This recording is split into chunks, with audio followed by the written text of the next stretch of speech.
ապրում ենք անկիրթ էմոցիոնալ երեխաների դարաշրջանում, անգամ ղեկավարները հիմա էմոցիոնալ երեխաներ են։ Այսպիսի բան ասել է, որ Հայաստանը կշահեր, եթե ֆաշիստական Գերմանիան մտներ Կովկաս, մեզ խայտարակում եք ամբողջ աշխարհով։ Նամանավանդ հрьяաները որ լսեն այսպիսի բան, առանց դրա էլ մեր այնքան էլ որ մեր ընկերները չեն, պատկերացրեք ինչ հետևանք ունենա, խայտարակվում ենք այս օրը։ Ինչ վերաբերում է Լենդ-Լիզին, ինչպես հիշում եք, ամերիկան ավելի իզոլյացիոնիստ երկիր էր։ Առաջ համաշխարհային պատերազմից հետո, այսինքն ձեռները լվացած, դա ձեր գործերն է, ձեր պատերազմն է, մենք չենք կարող խառնվել։ Եվ Ռուզվելտը եւ Չերչիլը ամիսներով խոսում են սրա մասին։ Չերչիլը պահանջում էր, որ Ամերիկան օգներ, որտեղ Բրիտանիան մենակ էր մնացել Ֆրանսիայի պարտությունից հետո 40 թվականի ապրիլին կարծեմ, եւ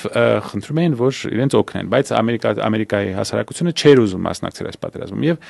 Ռուզվելտը մտածեց այդ տրյուկը, որ ասենք, որ մենք ոչ թե օգնում ենք, այլ ուղղակի իրենց պարտկով ենք տալիս սա, որոնք հետո նա մեզ հետ են տալու եւ ահռելի օգնություն իսկապես տրամադրվել է սովետական միությանը